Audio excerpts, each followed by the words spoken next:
காமி திரை விமர்சனம். விஷ்வாக் சென், சாந்தினி சௌத்ரி, அபிநயா, ஹரிகா பெட்டா மற்றும் பலர் நடிப்புல வித்யாதர் காக்கிடா இயக்கத்துல ஸ்வீகர் அகஸ்தி மற்றும் நரேஷ்குமாரின் இசையில வெளிவந்திருக்கும் படம் தான் காமி.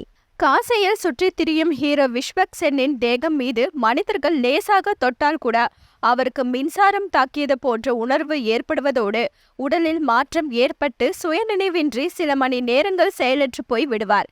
தனக்குள் இருக்கும் இத்தகைய பாதிப்பில் இருந்து மீள்வதற்காக வைத்தியர் ஒருவரை அவர் அணுகுகிறார்.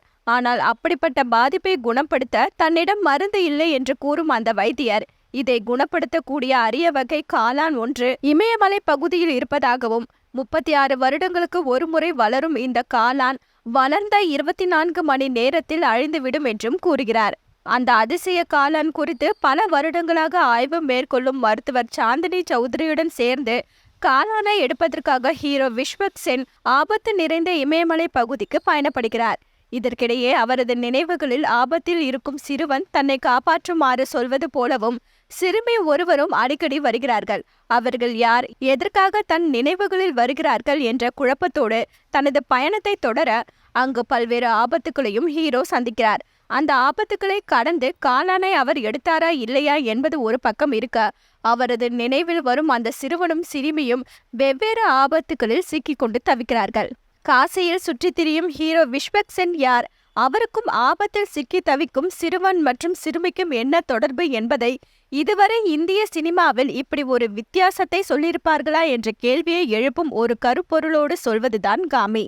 ஹீரோ விஷ்வக் சென் கதாபாத்திரம் மூலம் தொடங்கும் கதை அவருடைய சாகசம் நிறைந்த பயணத்தோடு சுவாரஸ்யமாக பயணித்தாலும் அவ்வப்போது வரும் ஆய்வுக்கூட சிறைச்சாலையில் சிக்கி தவிக்கும் சிறுவன் மற்றும் கிராமத்து கட்டுப்பாட்டினால் தேவதாசியாக தள்ளப்படும் சிறுமியின் கதைகள் எதிர்பார்ப்புடனும் சற்று குழப்பத்துடனும் படத்தை நகர்த்தி செல்கிறது. ஹீரோவாக நடித்திருக்கும் விஷ்வக் சென், அவருடன் இமயமலைக்கு பயணப்படும் மருத்துவராக நடித்திருக்கும் சாந்தினி சௌத்ரி, சிறுமி ஹரிகா பெட்டா, சிறுமியின் அம்மாவாக நடித்திருக்கும் அபிநயா, ஆய்வுக்கூட சிறைச்சாலையில் சிக்கி தவிக்கும் சிறுவன் என படத்தில் நடித்திருக்கும் அனைவரும் கதாபாத்திரத்துக்கு நியாயம் சேர்க்கும் வகையில் நடித்திருக்கிறார்கள். சாகசம் நிறைந்த பயணம்தான் கதை என்றாலும் அதற்கான திரைக்கதையை வித்யாதர் காக்கிடா மற்றும் பிரத்யூஷ் வத்யம் வித்தியாசமான முறையில் சொல்லியிருப்பதோடு யூகிக்க முடியாத திருப்பங்களோடு சுவாரஸ்யமாக நகர்த்தி செல்கிறார்கள்.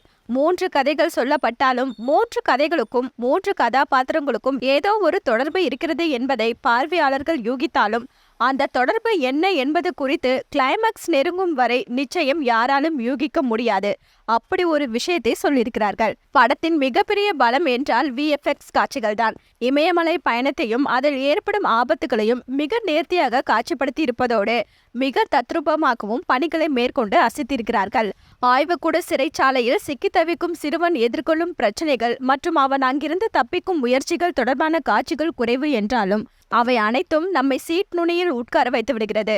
3 கதைகளிலும் 3 விதமான உணர்வுகளை வெளிப்படுத்தி ரசிகர்களை படத்தோடு ஒன்றிவிட செய்துவிடும் இயக்குனர் வித்யாதர் காக்கிடா மருத்துவ குணம் கொண்ட காளானை மையமாக வைத்துக்கொண்டு அறிவியல் தொடர்பான கதை சொல்லாமல் ஆன்மீக தொடர்பான கதை சொல்வது சற்று நெருடலாக இருந்தாலும் காட்சி மொழி மூலம் அவர் சொல்லியிருக்கும் விஷயங்களை தாய்மொழி கடந்து ரசிக்க முடிகிறது.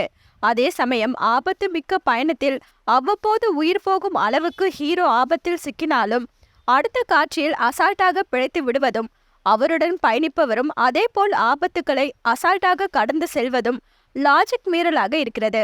விஷ்வாக் ரெட்டி செல்லுமல்லாவின் ஒளிப்பதிவு, நரேஷ்குமாரின் பின்னணி இசை, ஸ்வீகர் அகஸ்தியின் இசையில் பாடல்கள், ராகவேந்திர திருணனின் படத்தொகுப்பு என அனைத்தும் படத்திற்கு பலம் சேர்க்கும் வகையில் அமைந்திருக்கிறது. மொத்தத்துல சிறு குறைகள் இருந்தாலும் இந்த காமி மொழிகளை தாண்டி ரசிகர்களை ரசிக்க வைக்கும் காட்சி மொழியாக வெற்றி பெற்றிருக்கிறது.